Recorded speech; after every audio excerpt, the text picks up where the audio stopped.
In 1906, President Teddy Roosevelt created the nation's first national monument designation. The purpose of this designation was to preserve for all Americans significant pieces of the country's history, ecology, geology, and beauty. All national monuments are designated by U.S. presidents and are chosen as their personal memorials of those most special parts of this great country. Memorials that they see a need to protect over all others. Some are big, some are small. Some garner large budgets and staff. Others, next to none. All were chosen by presidents who considered them the most important places to protect over all other places in the country. America's national monuments tell the story of the nation's past and present glory.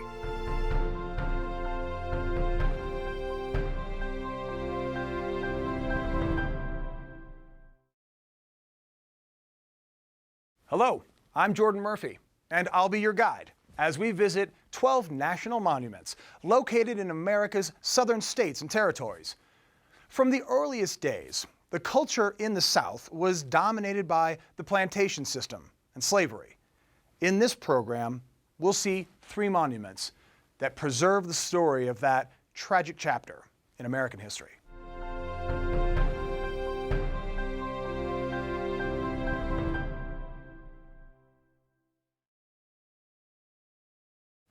Behind me is a dungeon where black men from Africa were held before being shipped to the colonies. It's not commonly known that America owns 3 Caribbean islands that were once part of the slave trade. But here in the Virgin Islands, 2 national monuments, Buck Island Reef National Monument and Virgin Islands Coral Reef National Monument, tell not only the story of those early days of slavery, but also preserve some of the most spectacular underwater coral reefs in the world.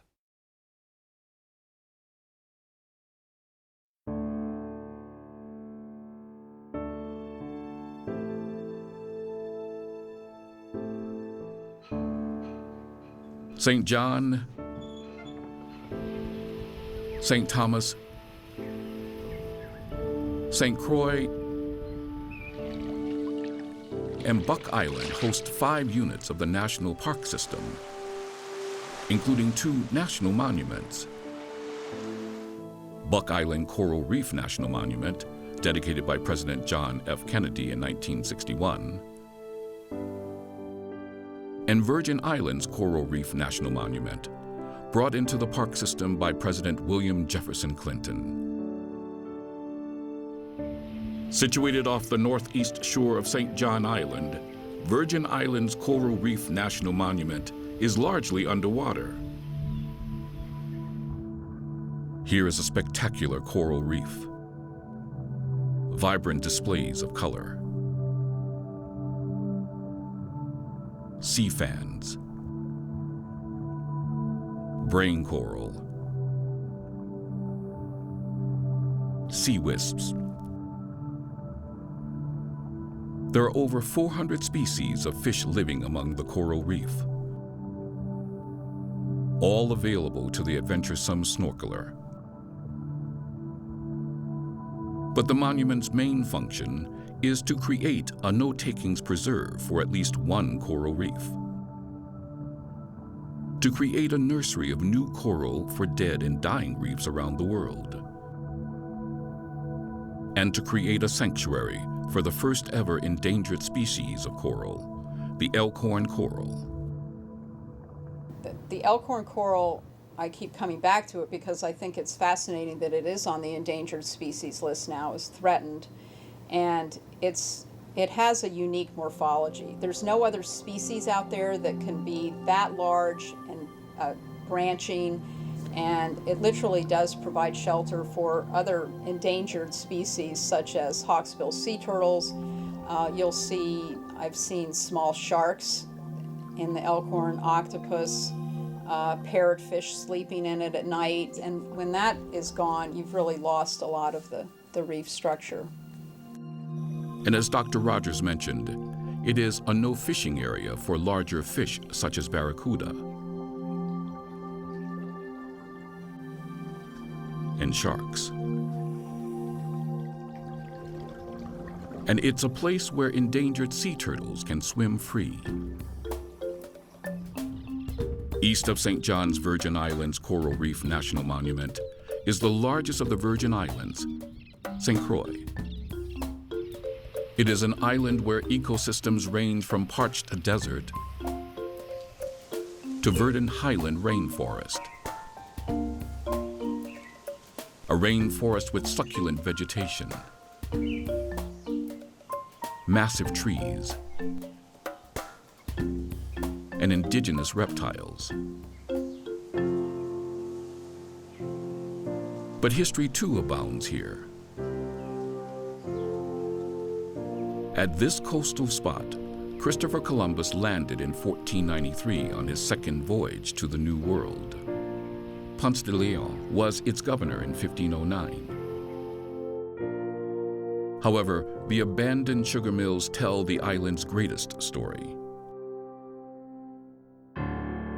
The story of slavery. The souls of black men and women brought from Africa haunt these ruins. They haunt the fort, where slaves arrived after a 5,000-mile journey of starvation, torture, pain, and bondage. And they haunt the cells, where black men and women were held and beaten. Today, Old Fort Christiansvern is the headquarters for Buck Island Coral Reef National Monument. It is also the principal point of departure for boats heading to Buck Island.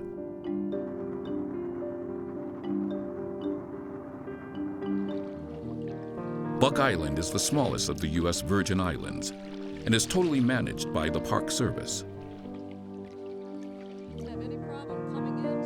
It has trails leading to a unique assortment of plants and insects. Plants and insects often punctuated by a dash of red, such as the ramhead cactus and the frangipani caterpillar.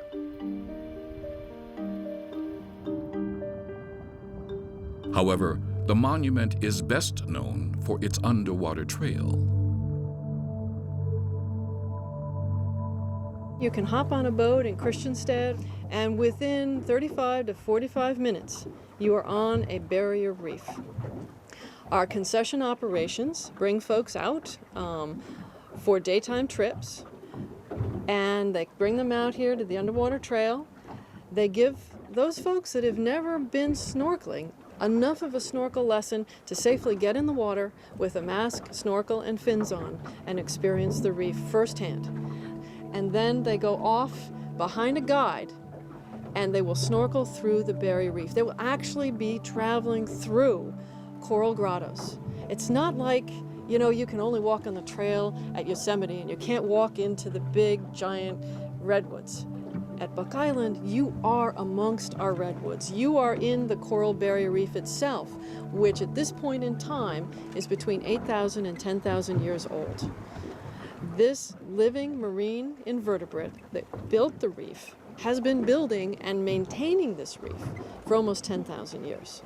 So as you snorkel through, just think you're not in a concrete jungle, although it looks like stone. The coral skeleton is made of calcium carbonate, very similar to our own skeleton material. And that's their home, sort of like massive condominiums underwater.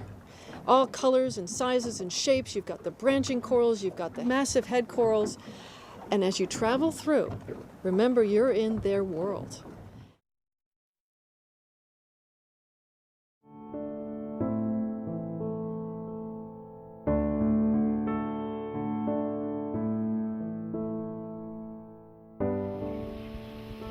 There's nothing in the world quite like this. Lazy, warm temperatures year-round. Lush vegetation. Pristine white sand beaches. And the quiet swell of the sea. Yet the origin of the Caribbean islands is one of violent volcanic eruptions and the smashing of continental plates into each other.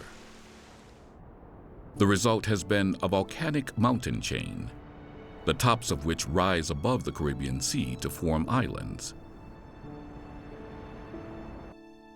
The Caribbean islands are divided into three main groups. The most westerly are the Bahamas. In the middle lie the Greater Antilles, including Cuba, Hispaniola, and Puerto Rico. The eastern islands form an arc from Puerto Rico to South America. These are known as the Lesser Antilles. The Virgin Islands make up the westernmost unit of this group. While most of the Caribbean islands are volcanic in nature, St. Croix and Buck Island are different. The island itself is, it's not volcanic. That's a really important point. Makes it very different from our northern island sisters in the Virgin Islands and the British Virgin Islands. So again, we're a sedimentary island that was formed through continental uplift. Where you've got the Atlantic plate north of us is pushing underneath Caribbean plate. St. Croix and Buck Island sit on this one.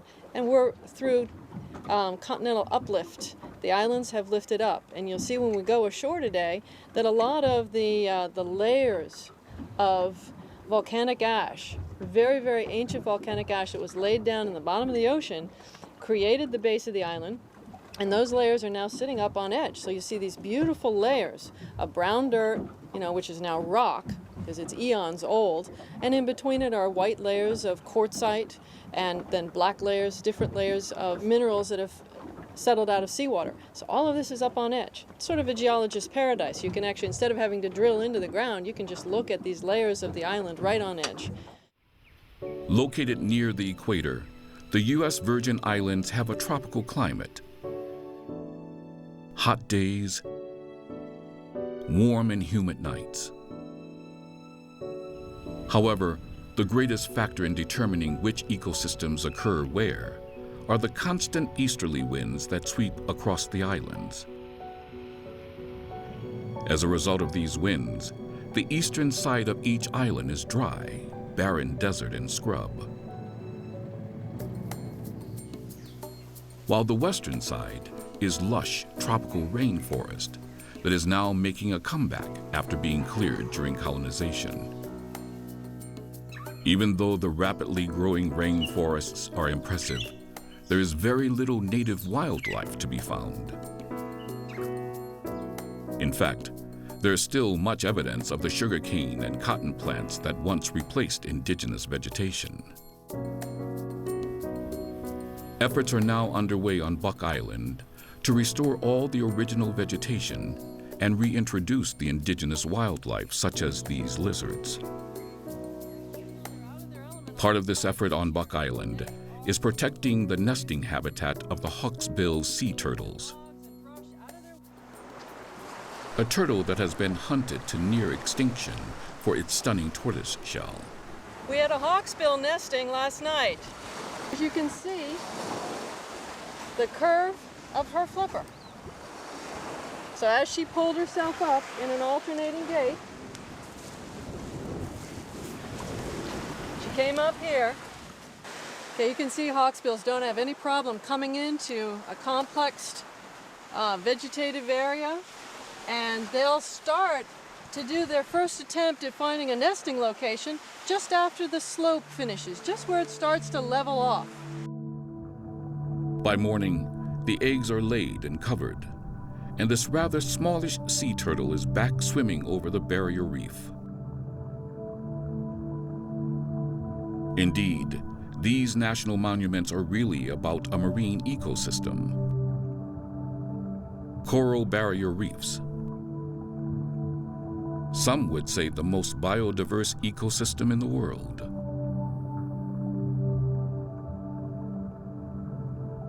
Corals are very small, very primitive animals, which build very large calcium carbonate structures in which they live. Corals can be found living in clear oceanic waters on either side of the equator. But what exactly is a coral reef? A coral reef is a living structure, and there are over 40 species of corals that live in the Caribbean and deposit limestone structures. And when you're looking at a coral colony, you're looking at the living tissue on the outside of the limestone that the coral deposits. And the largest living structure in the world is really the Great Barrier Reef, which stretches for over 1,200 nautical miles along the east of Australia.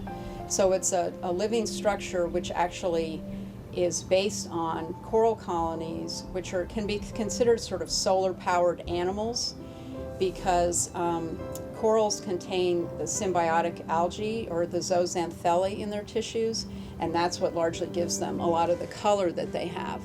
The zooxanthellae can be thought of as little plants, microscopic plants that are actually photosynthesizing. So corals function like plants in the sense that they, like plants and animals. They're basically animals, but they can function like plants because of their symbiotic algae. When snorkeling over the barrier reef, it's easy to see the massive remains of the old coral structures. Schematically, a coral reef looks like this. In the era of global warming, that is, rising average global temperatures, corals are the canary in the coal mine. What happens to them warns us of impending danger. Coral live near the upper level of their temperature range. A few degrees warming of the ocean causes them to expel their symbiotic algae. The result is called coral bleaching. Bleaching is followed by disease and death. With massive coral bleaching occurring around the globe, marine biologists are concerned that if sea temperatures continue to rise, the spectacular coral reefs may soon disappear. And with them, that great oceanic biodiversity. Ever more reason to support the conservation efforts of these two national monuments.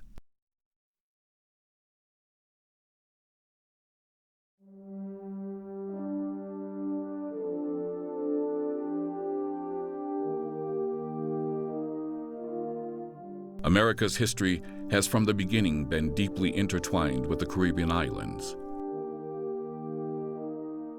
It was the English kings favoring the interests of their more lucrative island colonies of Barbados and Jamaica over the fledgling American colonies that led in part to the Revolutionary War. And it was from the islands that the United States slave-based Southern Plantation Society arose.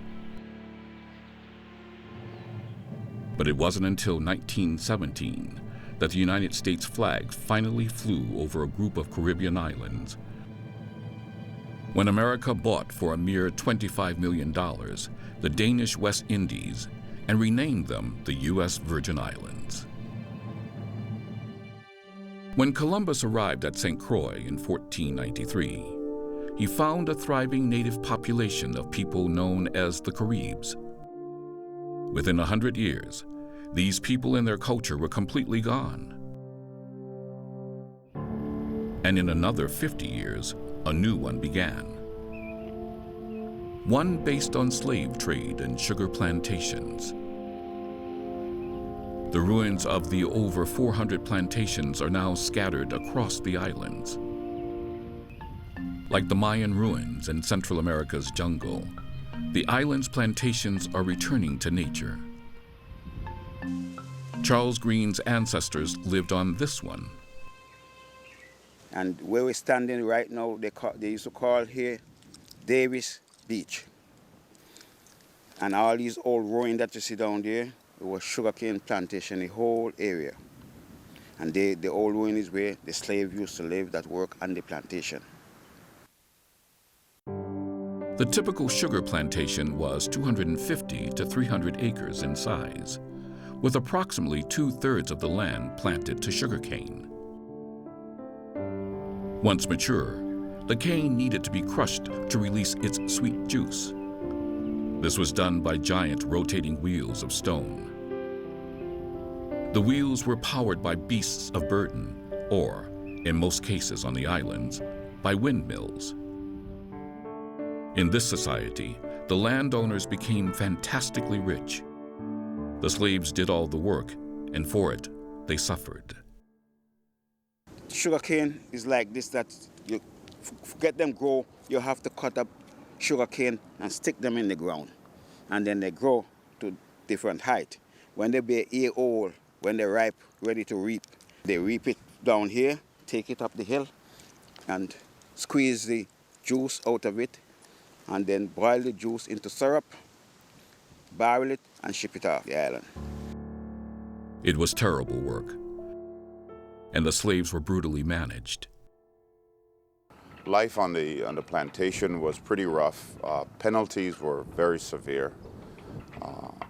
There's a process called the seasoning process, which is a process that was used on a plantation to help the slave adjust from freedom to enslavement.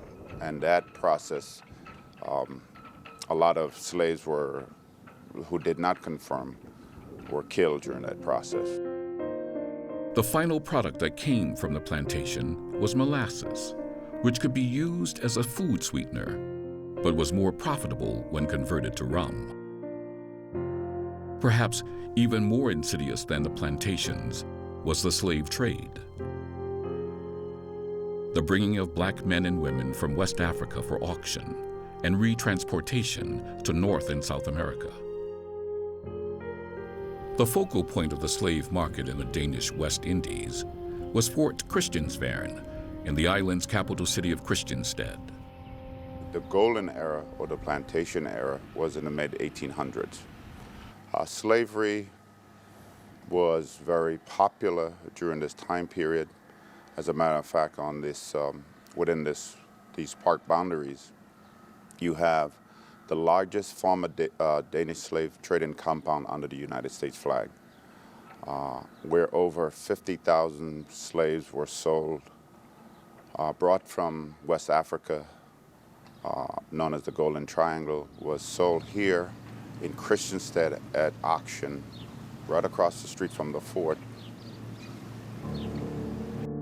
What was it like to be human cargo on one of those slave ships? We have documentation of what a voyage from West Africa to Christiansted would have been like. A medical doctor documented on one of the voyages the loss of life, not just of the slaves, but also of the deckhands that worked the ship. Mortality was very, very high. This journal also talks about how, as the journey progressed and they got closer to the island of St. Croix, how they would start to feed the slaves more appropriately. They would start to take better care of them, so that by the time they landed here in Christiansted Harbor, they would be a lot more presentable. We also have documentation and actual auction that took place here in Christiansted, and as one writer described it, it was like a feed-in frenzy for the estate owners coming from, the plantation owners coming to Christiansted to participate in this auction. This culture of slave-based plantations was brought to the American colonies by the middle of the 17th century. Around the time the United States Civil War ended slavery in America, the era of slavery and sugar plantations ended on the Virgin Islands as well. Today, their economy is based on tourism and oil refining. The islands have an appealing, dominant black culture with a unique Caribbean flair, side by side with marine sanctuaries preserved by the Virgin Islands' 2 national monuments.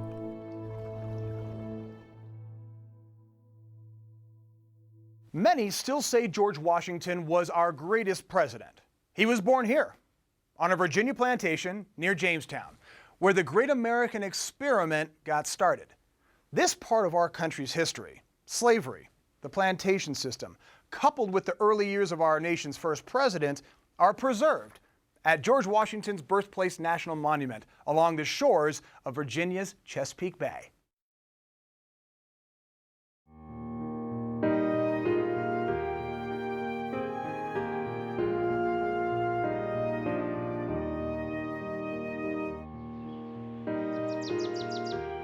A place of rose in time and scented earth, a place the world forgot. But here a matchless flower came to birth. Time paused and blessed the spot.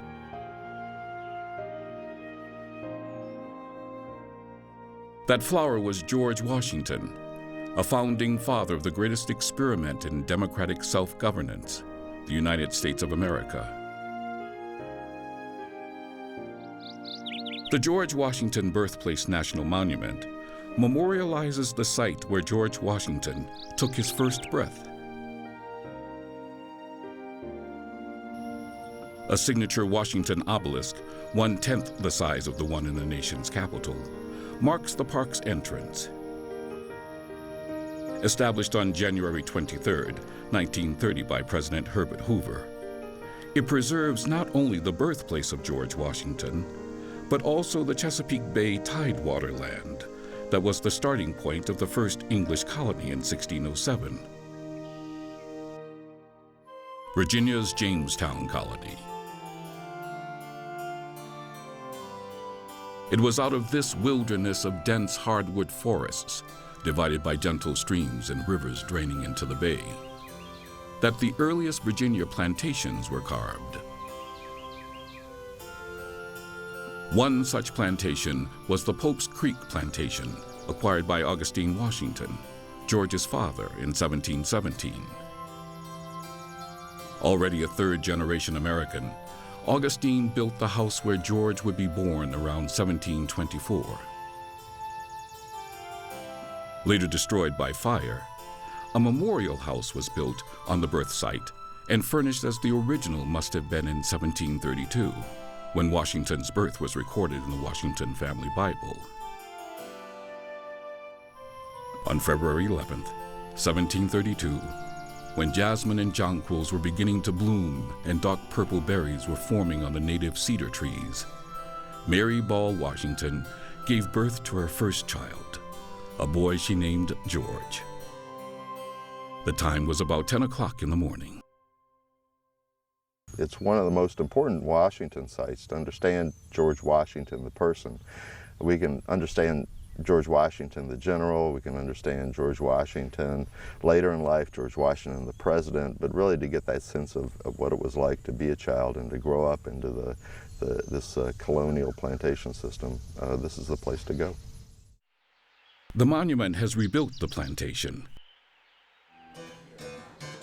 complete with living history to provide an experience of what life would have been like for young George Washington.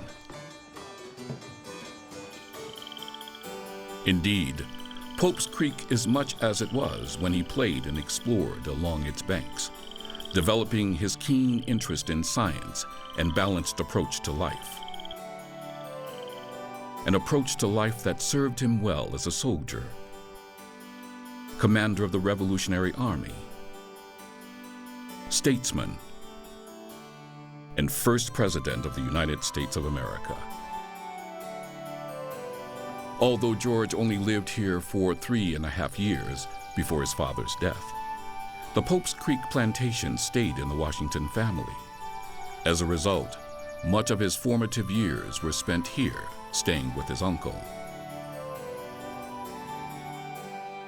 Living alternately at the plantation and at his mother's farm, Mount Vernon. The place George would inherit and live out his final years. The highlight of the monument is the Washington Family Cemetery. Here are the remains of George's great-grandfather, grandfather, father, and 29 other members of their early Washington family. A fitting remembrance to those who produced a man who was first in war, first in peace, and first in the hearts of his countrymen.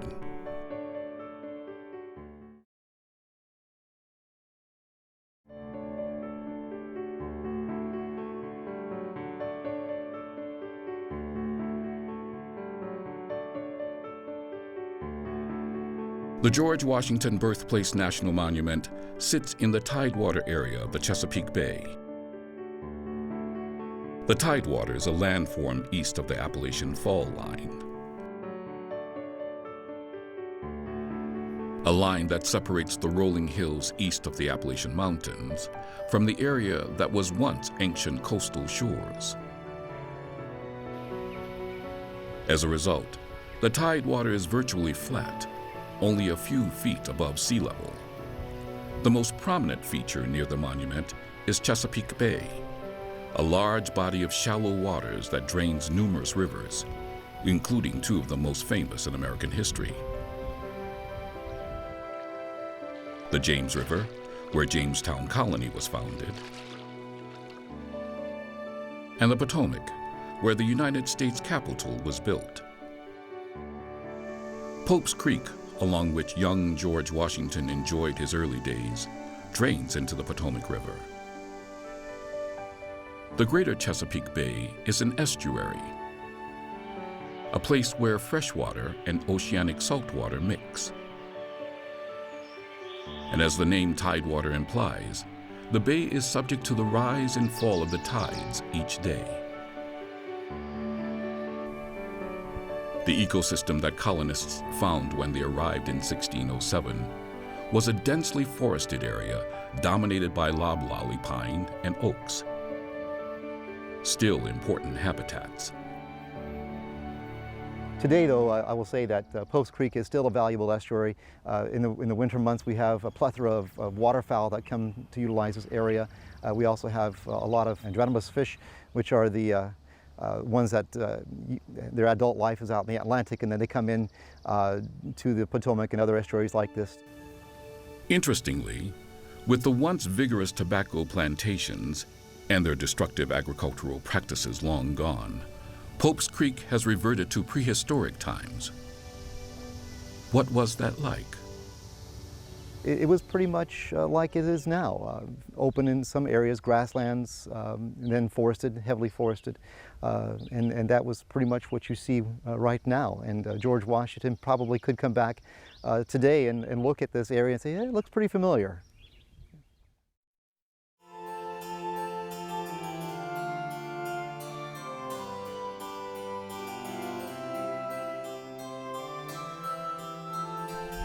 When George Washington was born on the Pope's Creek plantation, he was born into a flourishing tobacco plantation system. A system imported from the Caribbean islands, already existing sugar plantations. This system, applied to the planting and harvesting of tobacco, undoubtedly saved the fledgling Virginia colony and secured the establishment of what would become the United States of America. But it also brought the enslavement of blacks from Africa to the North American colonies. This would prove to be the single most divisive factor in the history of the nation. How did the system get started in Virginia? We've been farming in Virginia since 1612 with the introduction of tobacco in Virginia, and that was something that caught on really quickly with the Jamestown settlers because they were aristocrats, typically second, third, later sons, who weren't really used to working. So when they came to Jamestown, their expectations were to have actually literally gold in the street. And when that didn't pan out, then there was John Rolfe had smuggled South American tobacco into Virginia. We had a native tobacco that was harsh, wasn't marketable. The Spanish had already started the system of tobacco planting in South America, and so when it was brought to Virginia, it really took off. It was a high-priced commodity at the time, made a lot of money, but of course as the market started to flood, there was a demand to make more money, and because of that, they had to import labor, first from Europe in terms of indentured servants, and then slaves from Africa. Slavery offered the plantation owner a permanent solution to his labor problems. The slave could be resold if necessary. Indeed, Virginia colony became the largest exporter of slaves. And slaves raised families, so when the parents died, they left new generations of slaves to take their places. By the beginning of the 18th century, every colony sanctioned slavery by law. And by the middle of the 18th century, in every colony with large plantations, half or more of their population were enslaved by the other white half. 50 years later, as the viability of tobacco as an agricultural commodity waned, the plantation system in slavery might have died a natural death, except for a new crop: cotton. It would take a civil war and the mechanization of farming to end the plantation system in the South. And as for Washington, who grew up with slavery and was a slave owner all his adult life, in the end he knew slavery would hurt the nation he worked so hard to create. George Washington himself, who I think must have understood the irony of fighting for liberty for so long and dedicating his life to a new republic founded in freedom, yet owning people himself. Washington was never someone for drastic moves. Everything you see is very deliberated, thought out, and the same was true of slavery. What he did was he couldn't free all the slaves of Mount Vernon when he died, because some of them were meant to be inherited by Martha Washington's descendants.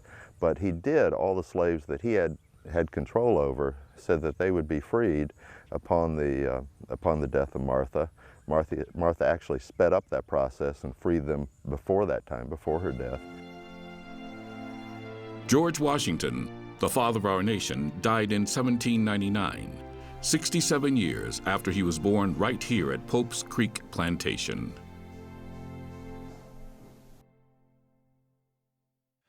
Thanks for joining me on our voyage to those monuments that preserve those early days of the plantation system. I'm Jordan Murphy.